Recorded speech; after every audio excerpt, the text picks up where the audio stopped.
As you heard, my name's Kevin Gover. I'm the director of the National Museum of the American Indian. If I lapse into jargon, I'll say NMAI because it sort of rolls off my tongue now. But that's our museum. The NMAI is a Smithsonian museum. We were the, I believe, the 19th of the now 20 museums and research centers that are part of the Smithsonian system. It is by far the largest museum complex in the world. Most of our museums are located in Washington, but not all. Our most recent addition to the Smithsonian was the National Museum of African American History and Culture. So as you heard, I am the director of the museum. What might surprise you about me is that I was trained as a lawyer. I went to law school and actually practiced law for a number of years and really liked it. I can't yet account for why I'm not still a lawyer, except that I got this opportunity to come to the Smithsonian and run the National Museum of the American Indian. Let me give you a brief history of our museum. In the early 1900s, there was a wealthy New Yorker named George Gustav High. And Mr. High was part of the Standard Oil fortune. That seems to be where he made his money. But he developed, for reasons we haven't quite teased out, a passion for collecting Native American ethnographic material. Now, what was going on at this time in the world, or in the Native world, was that there was a presumption that Native Americans would soon fade into history and that there would no longer be American Indians in the United States. Not only was that thought to be true, it was quite deliberately hoped that it would be true by the federal government, and the policies that the government set up at the time were really intended to see that the tribes simply faded away, and that Native Americans would no longer be a distinct part of the American population. It wasn't so much extermination as it was assimilation, and it was quite literally called an assimilation policy. So the anthropologists and scholars of the time, these are the folks that brought us such insights as the race science, where they were measuring skulls to determine the brain pan capacity of the different races, and from that drawing some pretty broad conclusions about the intelligence of the different races. But these fellows were in a near panic because if Indians were going to go away, there was not any time to lose in collecting their material culture and learning about these societies that they had created. So Mr. High was a part of that movement that we now call salvage anthropology, and spent his fortune moving around not just the United States, but also Canada and Central and South America, collecting what remained of Native American material culture at that time. So much so that he managed to collect, by the mid-1900s, a collection of around 800,000 items. At first, he was keeping all of these things in his apartment there in New York, which we have to assume was a fairly large apartment, but a few 100,000 items would be a little much for anyone. So his wife said, you know, this isn't working. It's either these things have to go or I have to go. So his second wife, fortunately, was more open to his passion. And we have some cute pictures of them out on archaeological expeditions together, you know, wearing the pith helmets and everything. Very much a love story. So Mr. High opened his museum in New York City in 1916. And he passed away in the 1950s and left really a quite handsomely endowed museum behind with one of the, if not the greatest collection of Native American material in the world, and a good endowment for continuing operations. Unfortunately, by the 1980s, the character of the neighborhood where he had built this museum, this was at 155th Street and Broadway in New York, was not what it once was, and attendance at the museum collapsed. And they were still dependent on charging people to get into their museum in order to finance operations. So long story short, the collection was in some considerable risk of being broken apart and sold. It was at that point that there were several Native American members of the board of the Museum of the American Indian, and they very much wanted to see this collection not just rescued, but that it become the backbone of a new Smithsonian National Museum of the American Indian. And so after a lot of haggling and a lot of drama and a lot of politics, the powers that be in New York City, New York State, the U.S. Senate, and the House of Representatives, and finally the Smithsonian Institution itself, came together and struck a grand bargain by which the assets of the High Foundation's museum, the Museum of the American Indian, would be transferred to the Smithsonian. And the Smithsonian would establish a National Museum of the American Indian. There were two important conditions for our purposes. One was that the Smithsonian and the National Museum of the American Indian always have a location in New York City. And so we are the only Smithsonian museum with separate locations in both Washington and New York. Our New York location, for those of you who travel to New York, is down by Battery Park. It's in the Alexander Hamilton U.S. Custom House, which is a glorious old Beaux-Arts building literally across the street from Battery Park. It was also a condition that the Smithsonian would build a state-of-the-art facility for the care and maintenance of the High Collection. And the Smithsonian, the National Museum of the American Indian, did that. We have a beautiful facility in Suitland, Maryland, just outside of Washington, which is now home to Mr. High's collection. And then finally, the advocacy of the Native American people on the board required that there be a museum on the National Mall. Now, that was no small matter, because at that time it was thought there was only one place on the National Mall where there would be another Smithsonian museum, and that's at the corner of 3rd Street and Independence Avenue. The Smithsonian had in mind that they were there going to build what was quaintly referred to back in the 1980s as a Museum of Man. What that really is, aside from the sexist title, is an anthropology museum to examine cultures from all over the world, blah, blah, blah. So it would have been just another anthropology museum, but it would be a Smithsonian anthropology museum, so it's no small matter. Over time, the Smithsonian was persuaded that its interest lay with having a National Museum of the American Indian. There were some very powerful members of Congress who supported the idea and basically told the Smithsonian, you are going to do this. And eventually the Smithsonian agreed. And so the National Museum of the American Indian was established by Congress in 1989. We opened our museum in New York in 1994, opened the Cultural Resources Center in Suitland, the home of the collections, in 1999, and opened our museum on the National Mall in 2004. On the day of the opening of the museum on the National Mall, they estimate there were about 25,000 Native Americans from all over North, South, and Central America who attended that opening, and it was really quite a sight. Newspapers being what they are, they were saying things like, this is the most Indians that have ever been in this area. And of course, there's no way for us to know that, but you know, it's the thought that counts, I suppose. So we'll just kind of go with it. So that's how we came to be. The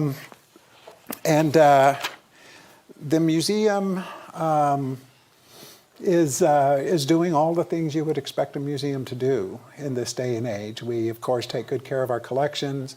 We have exhibitions in both of our museums. Between the two, we draw about a little short of 2 million visitors a year come to our museums. We do programs, cultural arts programs, as well as educational programs.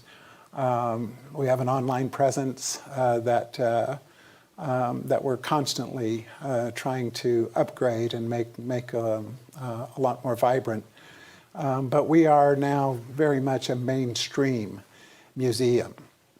The museum did accomplish two extraordinarily important things in its early years. One was that under the legislation that established the museum, both the National Museum of the American Indian and the National Museum of Natural History, which is one of the oldest museums in the system, were required to begin immediately returning to Native American communities human remains that originated in those communities. The Smithsonian had collections of something like 18,000 sets of human remains that had been collected mostly in the late 19th century. Many of them from battlefields, many of them from graveyards that were identified as the country moved west, and they were dug up, packaged up, and sent back to Washington to be a part of the collections of the Smithsonian.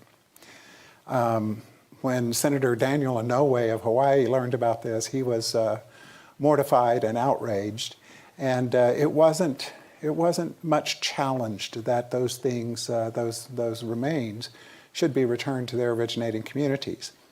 The mandate was later expanded to include sacred objects that were in the possession of the Smithsonian and objects of cultural patrimony. And so both of the two museums now, Natural History and American Indian, maintain active repatriation programs, and we are returning things that, in all honesty, never should have left those communities. So it's an interesting exercise in trying to correct a historical wrong. The other thing the museum did that I think is tremendously important, and that now seems a little bit, again, rather quaint, is the idea that Native American people themselves ought to be involved in the interpretation of their material culture and their history. Now that hopefully seems really, really obvious to all of you, that that is as it should be, but it was a genuinely revolutionary concept in the early 1990s, because traditionally the practice had been that experts, almost all non-Indian experts, would study the material culture of a community and go out and interview the Indian people and then come back and report to the world, this is who these people are, and these are the things they believe in, and this is why they do things the way they do. Well, it probably doesn't surprise you to learn that they quite often, perhaps even most of the time, got it wrong. Because when you don't actually involve Native people directly in the curation of this material, you're almost certainly going to get large parts of it wrong. Nevertheless, it was museum practice throughout the country, and still is in places like Europe, that non-Indian experts would be given the authority to interpret Native American culture. The museum came out of the blocks basically saying that's wrong. That is exactly the wrong way to do it. The only legitimate way, the only proper scholarly method for examining these cultures and this material is to involve Native American people themselves directly in that interpretation. And what seemed like a radical concept 25 years ago is now very much mainstream museum practice. And I think while that movement had begun before the NMAI came into existence, it certainly accelerated. And the fact that it was a Smithsonian museum that was saying these things really made all the difference in getting the museum world to change its ways. So we do all the usual things that a museum does. We have lots of wonderful exhibitions, and we quarrel with the critics over whether they're good or not.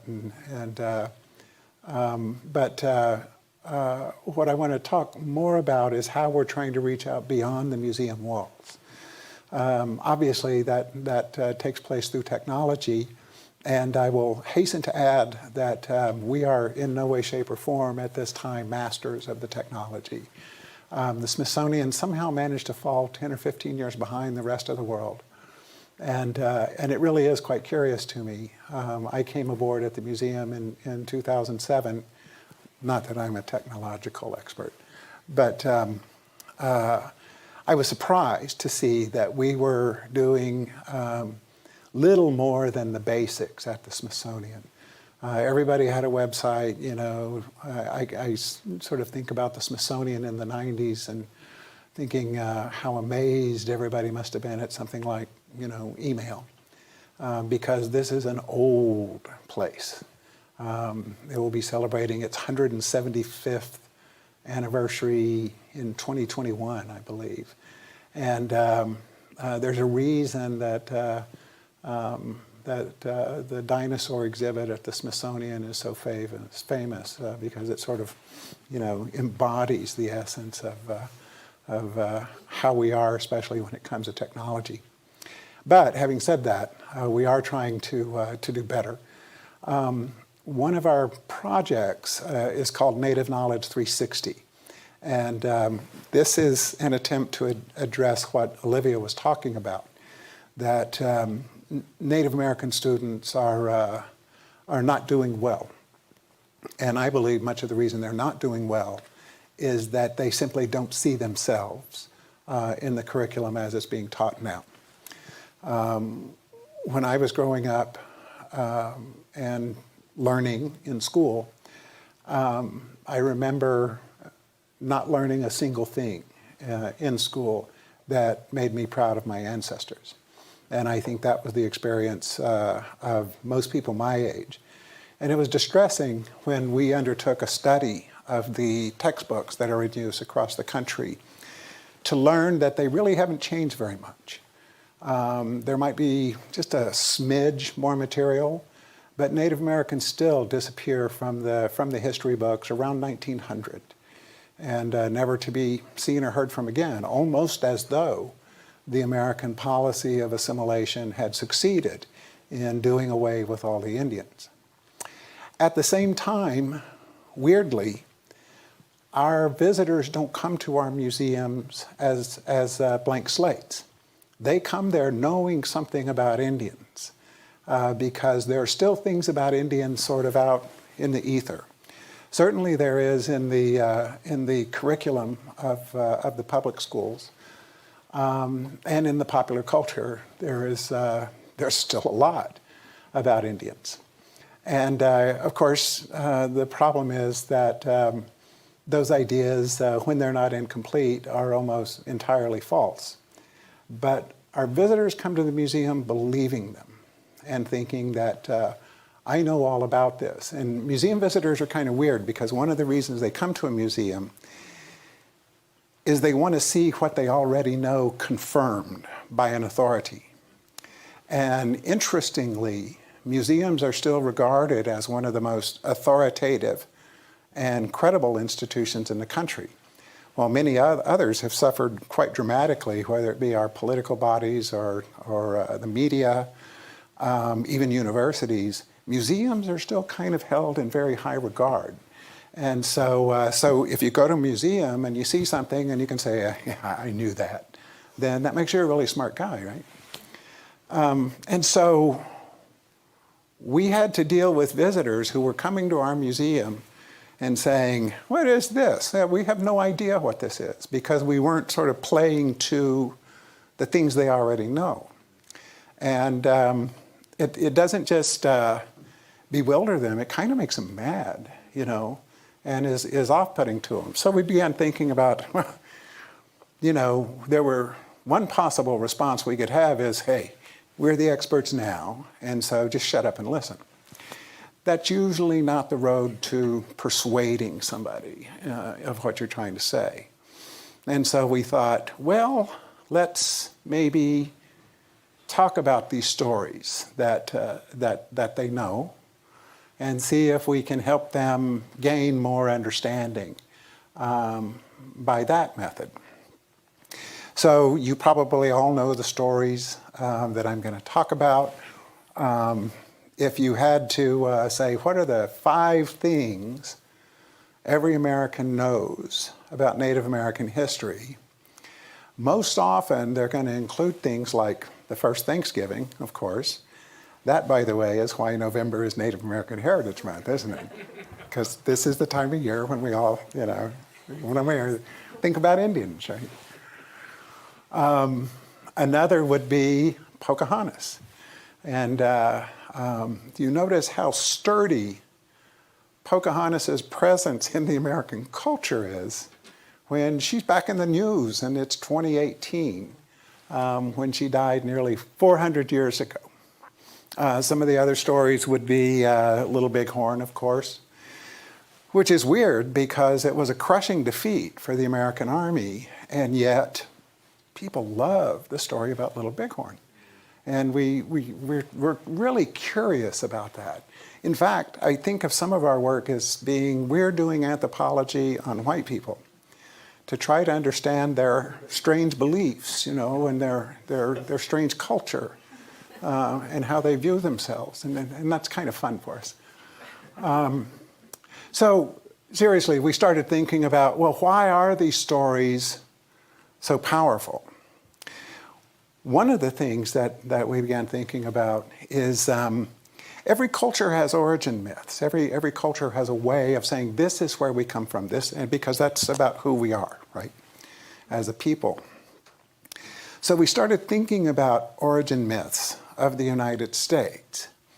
And if you thought about it for just a minute, you would come up with several of them, right? Certainly Columbus discovering America. That's part of the American origin myth.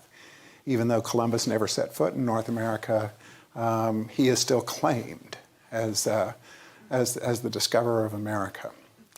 But others, maybe a little more subtle, are things like the first Thanksgiving, right? If you're in New England, that is the American origin myth in New England. Everybody knows about the first Thanksgiving. Everybody knows where Plymouth is. Everybody knows, the story of Squanto, the friendly Indian, who taught the Pilgrims to grow corn, blah, blah, blah. In our part of the world, down in the D.C. area, the Mid-Atlantic, the origin myth is Pocahontas in Jamestown. And everybody knows the story of Pocahontas in that part of the country. And I got curious as we sort of move across the country, the origin myths are always different, and they're changing. So here in California, there are a couple of very powerful origin myths. One is the Spanish missions spreading up and down the state. But the other, of course, is the gold rush. And these are California's origin stories. It explains how the state came to be and why we're so special because we're the descendants of these people who did these things.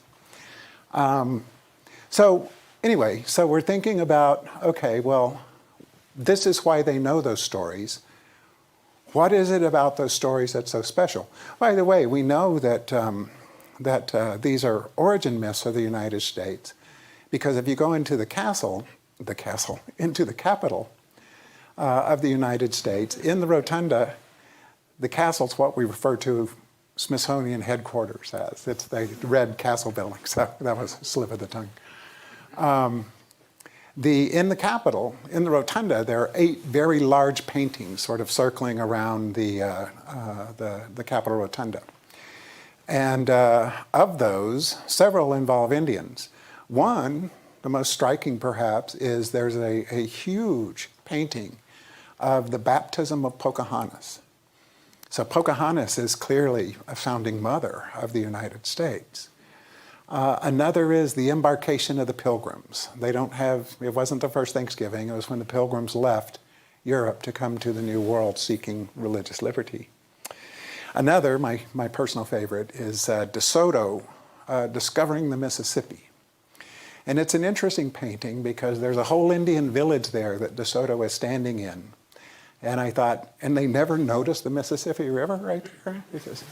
So DeSoto discovers the Mississippi. Anyway, these are origin myths, right? These are the stories we tell ourselves about ourselves that make us feel special. So let's start looking at a couple of them. One is the first Thanksgiving. We all know the story. The Pilgrims arrived. They almost starved to death that first winter.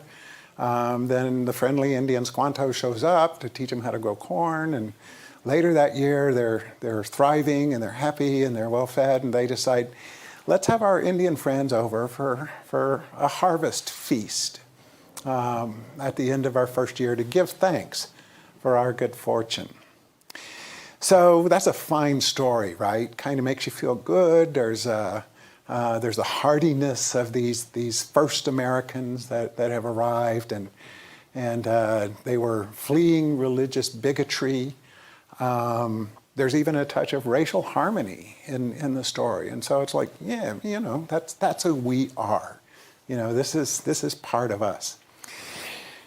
Well, as you would expect, because we are, after all, just human beings, it's a little more complex and a lot more messy than that.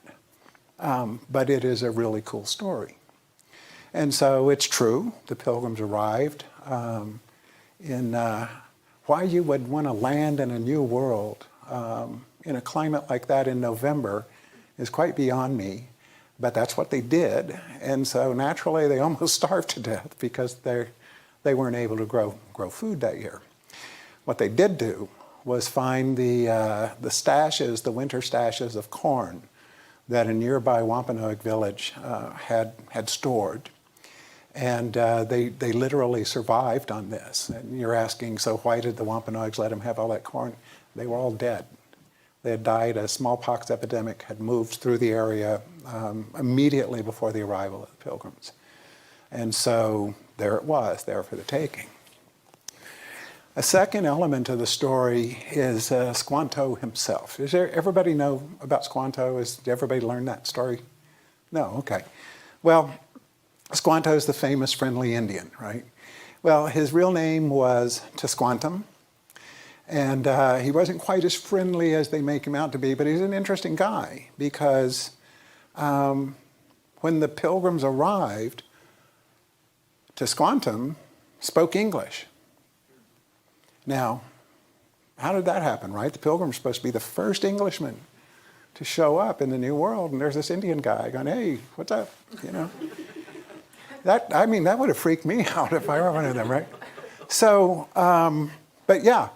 What had happened is Tisquantum had been kidnapped and taken aboard an English fishing boat, and they were fishing the North Atlantic at the time, carried back to Europe as a slave, and later was redeemed. The crown was dismayed when they learned that this had happened. And he made his way back. He was brought back to his town there in Massachusetts, only to discover that they had been wiped out by smallpox.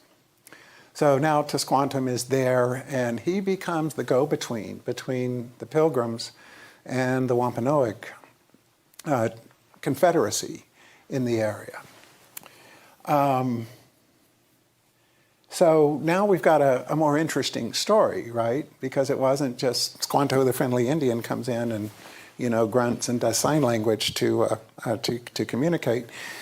But in fact, he's negotiating with them and engaging literally in diplomacy with these newcomers who were welcomed by the Wampanoags because the Wampanoags had just suffered mightily in the smallpox epidemic, and the surrounding tribes and confederacies smelled their weakness. And so the Wampanoags needed allies, and the Pilgrims could be very formidable allies. And so they did. So, and as it happens, a year later, they did, in fact, have a meal together, have a celebration, with both sides bringing food and just having a good old time. They played a little football, as we do now. And it was great. It was great. A good time was had by all. But it didn't happen the year after that. I mean, there wasn't an annual Thanksgiving feast where they're going, hey, remember when we had the Indians come over? Let's do that again this year. It didn't happen. So this thing happened in 1621, and it was literally 200 years before it actually came to the attention of the American people again as a thing.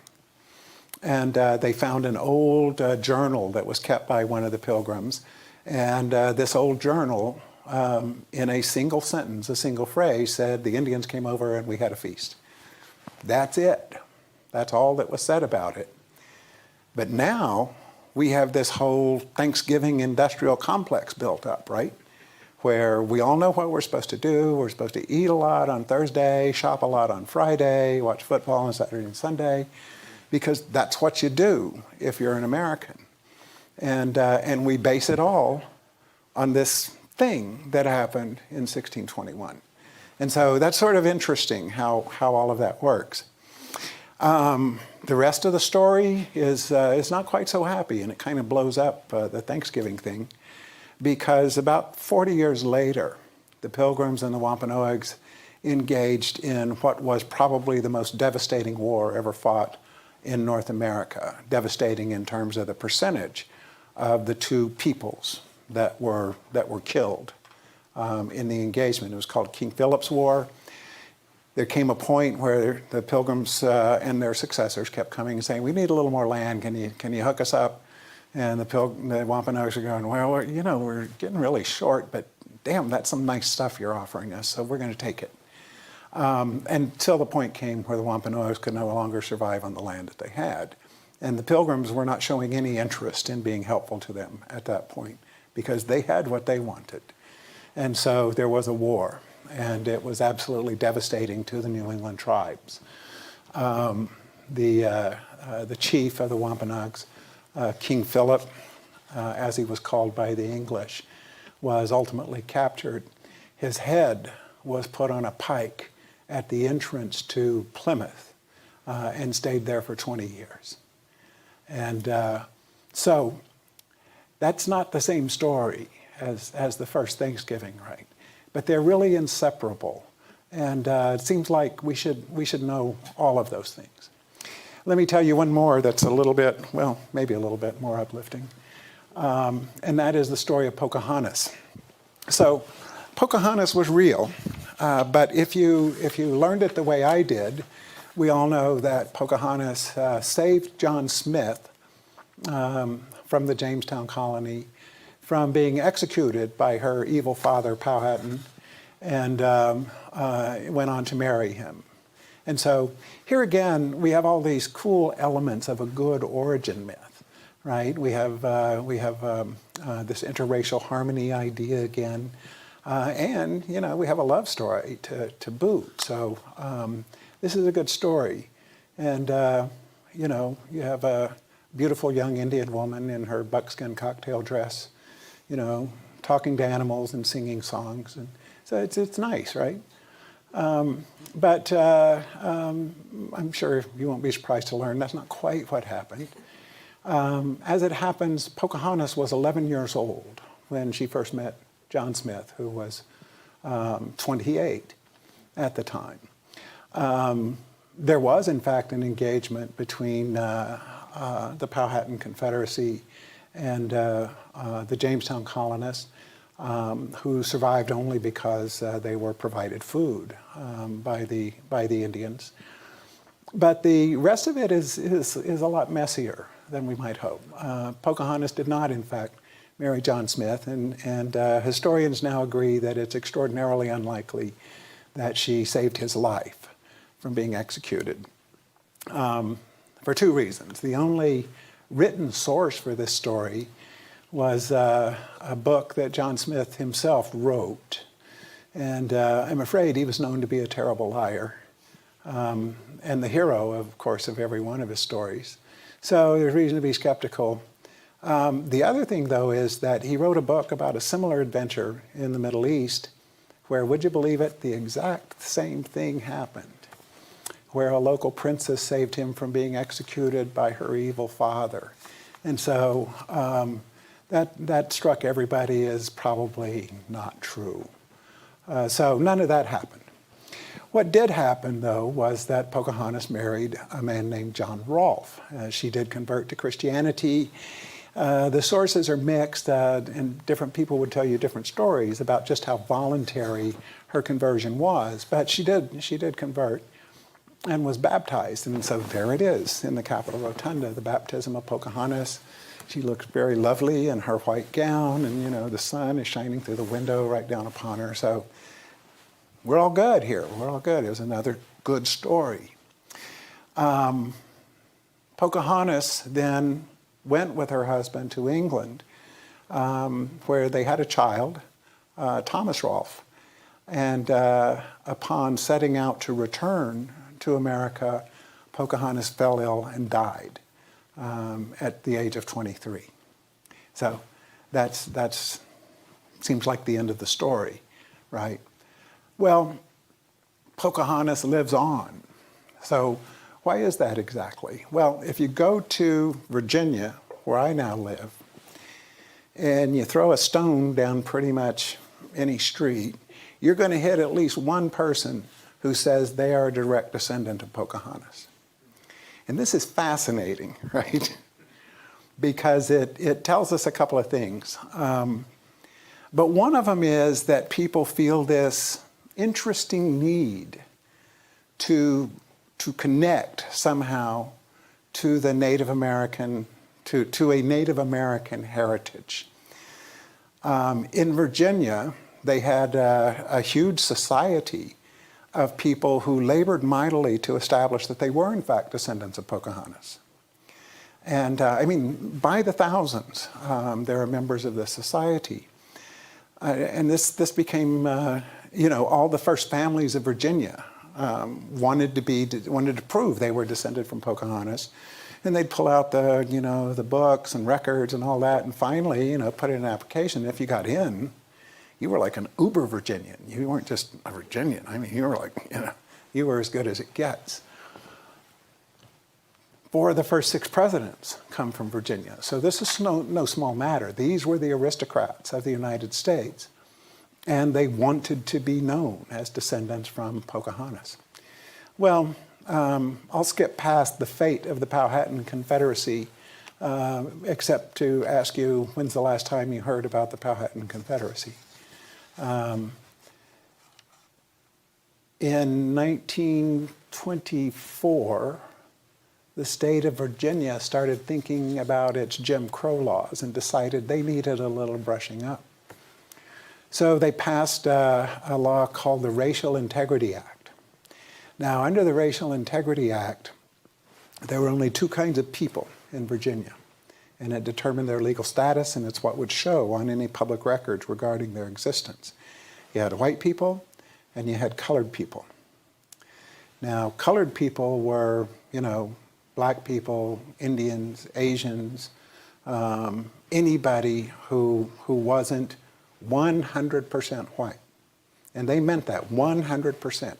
If there was any other ancestry in your line, then you were colored. And needless to say, it was disadvantageous under Virginia law to be colored. But then they thought, wait a minute, we have all of our aristocratic families have worked very hard to establish they're descended from Pocahontas. And so they are all colored. Isn't that awesome? Well, they were too clever to let that stand. So they passed a law that said, except if you're 1/16 or less Native American, then you can still be a white person under Virginia law. And they called it the Pocahontas exception. So you see, Pocahontas has some real staying power, right? Pocahontas is still making news in the 1920s. So fast forward to the 1960s, and Jim Crow is still in effect. The Racial Integrity Act is still law. And one of the provisions is that white people and colored people may not marry one another in the state of Virginia. This law was challenged by a couple named Mildred and Richard Loving. Now, if you read Mildred Loving's obituary in the New York Times, it says that Mildred Loving identified herself as a Rappahannock Indian. And in the part of the state where she came from, that's not far-fetched at all. People were there and mixing for 400 years by that point. And so, but Mildred thought of herself as a Rappahannock Indian, not even as an African American. So, although she was clearly of African American descent as well. So Richard and Mildred challenged the law. Lo and behold, the Supreme Court in 1967 strikes down the prohibition on interracial marriage in Virginia and everywhere else. Now that may seem like a long time ago to some of you, but not so much to me, because my parents moved to Virginia in 1970. If we'd moved there 3 years earlier, their marriage would have been prohibited under the laws of the state of Virginia. So it's not all that long ago that these things were going on. Then, of course, in the 1990s, Pocahontas had a good year in 1995. She's back in the news, back in the popular culture. Disney makes a movie about her. It's awesome. All the little girls could sing the song, you know, where the wind's blowing through her hair, and she's grappling with the moral dilemma of what her obligations are to her own people as opposed to these lovely new people from England. And that becomes, once again, the story of Pocahontas. So you see how really powerful these stories are. They keep coming back.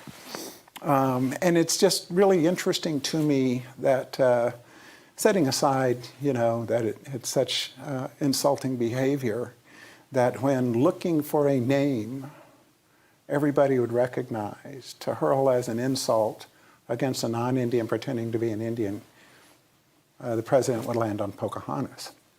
So it just gives you an idea of how deeply ingrained this stuff is. So what we're saying, there are other origin stories that we could go into. The Trail of Tears in the Southeast is part of their origin story.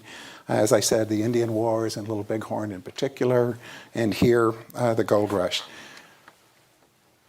We want to do two things. We know teachers are teaching about these things, and because of the material that's available to them, we don't expect them to go out and do the research and learn all this stuff. They're kind of busy people. They're still teaching it badly, given what they've got to work with. But the second thing is there's a larger concern for both, for all of us really, that history is being taught in this way, that these stories continue to be taught as they were 100 years ago and 200 years ago, when the truth is much more complicated. And especially in our increasingly diverse world, the least we can do, it seems to me, is tell our origin stories in a way that are more inclusive. Now, this is very difficult. This is it sounds easy, but it's really hard when you're trying to construct a narrative. And so we are grappling with that right now, as are other museums, in how to tell stories in a way that is genuinely inclusive and tremendously complex. You know, we don't have a lot to work with sometimes in telling a story. Nobody wants to stand there and read what I just told you on a wall in a museum. That's just, you know, that's incredibly boring, and the visitors won't do it. Most of our text, we've got about 150 words to work with to make usually a pretty complicated point. So we need to get good at that, though. That's the challenge that's before us. But more generally, we need people to be a lot more interested in the complexities of history and not just accept these simple narratives.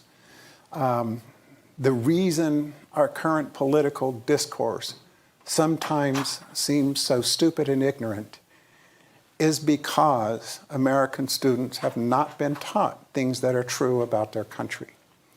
And so one of the ways that I've learned to think about it, and I'm not always good at it, but I try, is to basically put myself in their shoes and say, you know, the things that these people believe about our country are things I used to believe about our country, because that's what I was taught, and that's what I pick up in the popular culture.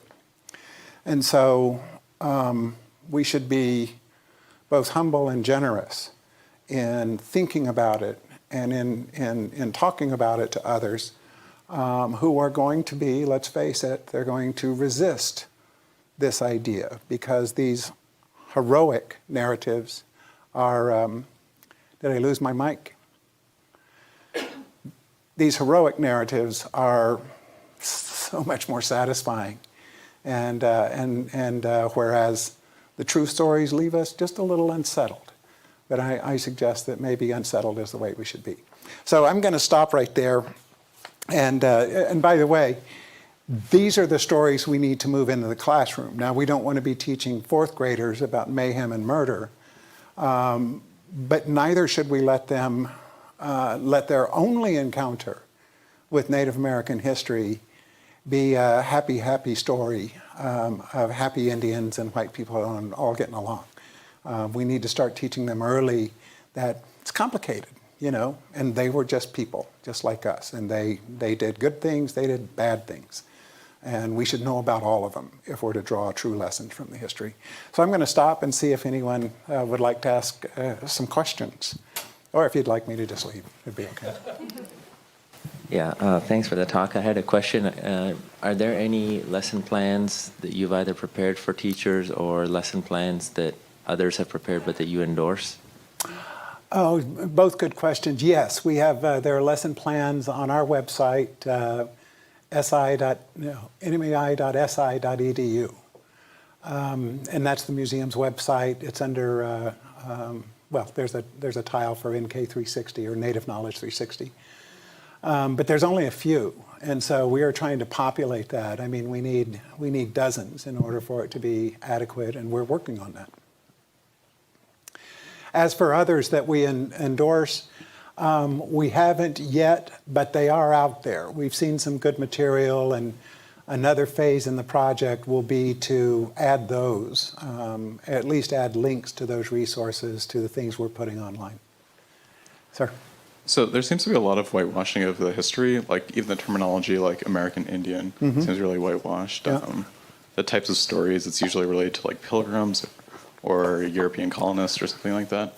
Are there any efforts to preserve just like truly native stories? Oh, yeah. Sure. You know, the Indian nations have origin myths of their own. And those don't involve Columbus or pilgrims or anything like that.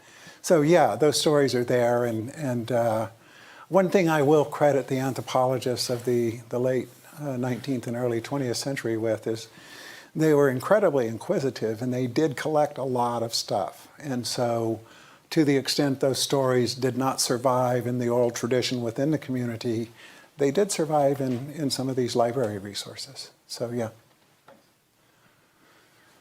I think you started to get into this just a little bit at the very end, but I was wondering if you had any more, any more thoughts on how you would introduce these stories to children at a younger age and at a time when they, really aren't able to absorb the complexity of it, but there's some introduction there to build on later, because certainly my experience is that the largest portion of Native American history I learned was probably in 2nd through 5th grade, and then I spent time slowly unlearning it, but they talked about it less, so it was kind of, and I grew up in Massachusetts too, so the whole, Pilgrims' First Thanksgiving was a big thing that we would celebrate in elementary school. Yeah, so first of all, I should quickly say I am not an educator and certainly not an elementary school educator. We think about this all the time. I'll give you a great example. I was here a couple of years ago up in Sonoma County. And in Sonoma, there is a mission still standing, the Sonoma Mission, which is a state park. It's the only one of the Catholic missions that was not returned to the church. So if you go in there, there's a little exhibit with a little bit of history about it. They note, that the Indians were not always well treated, but they don't really focus on it. But the real problem is that there was a group of kids playing out in the courtyard of the mission, and so I go out to see what's going on, and it looked like it was a 4th grade class that was there to visit the mission and learn some history. The teachers and the chaperones were dressed up as priests, as if they were, the priests of the mission. which meant that the kids who were there visiting were the Indians. And some of them, in fact, dressed up as Indians. And so they were going from station to station playing. They were making candles, and they were weaving baskets, and they were spinning wool and that sort of thing. And I thought, again, you don't want to take fourth graders down the road of murder and rape. On the other hand, there's no way they should be left. This will be their only exposure to Indians for probably quite some time in their formal education. They shouldn't go away thinking that the missions were fun for the Indians, right? Now, there are ways to teach, and you sort of pose questions to children and say, so what must that have been like, for a child to be taken from their parents and made to work in a mission? What would that be like, to have to work so many hours a day, growing food or doing whatever? And so, there are ways to do it, and we should do it. We should do it. Because you know what? It sucks for those little kids later when they begin to learn, as I did, that it wasn't a happy story. And that can be really quite disconcerting. So thank you for the talk. How does the museum deal with this struggle between, telling the visitors the history and connecting them to the current American Indians who are living in the reserve and, struggling the the Keystone Pipeline, and there is modern issues that actual people who are living. I feel like sometimes going to the museum, when you are not the powerful part of the story, it feels like we are mythical creatures and these people disappeared, never exist anymore. And the history being good or bad, it's history. And how does the museum connect them to, these people are actually real people living right now and suffering as they used to suffer. How does the museum deal with that? How That's a great question. It's the right question, too. So one of the consequences of involving Native people themselves in the interpretation of the material is that they won't leave it at this is the way it used to be. They always want to say this is how we are now. One way I could have told the end of the Pocahontas story might be that in the past 2 years, 8 tribes in Virginia were finally accorded recognition by the United States as Indian nations. They had gone the entire history of the United States, despite having obviously been there from time immemorial, without being recognized by the federal government or eligible for the services that other Indians received. So they're still there, and they're still working and trying to succeed as Native people. The other thing, though, is we in our exhibitions try not to leave them in the past too. So we have an exhibition about the history of treaties between the United States and the Native nations. The last portion of the exhibit actually is there was a mile marker at the Standing Rock camp where all these different people were putting up, the names of their tribes and point a direction and say how many miles it was to where they were from. They gave it to us. And so that is in our exhibition about treaties, where we're saying treaties still exist, Native people still exist, this relationship still exists. And so now it's on us, who are here now, to say what the next chapter is going to be. It's not hard, right? Indians are generally invisible in contemporary American society, but you just have to know where to look, because they're not invisible to us, and they're certainly not invisible in our museum. Most of our art exhibitions are actually contemporary Native art, and it's as beautiful and as weird as other contemporary art is. Well, thank you so much, Kevin. Thank you so much for being here. You're welcome. Thank you. Thank you. And thank you, everyone, for your questions.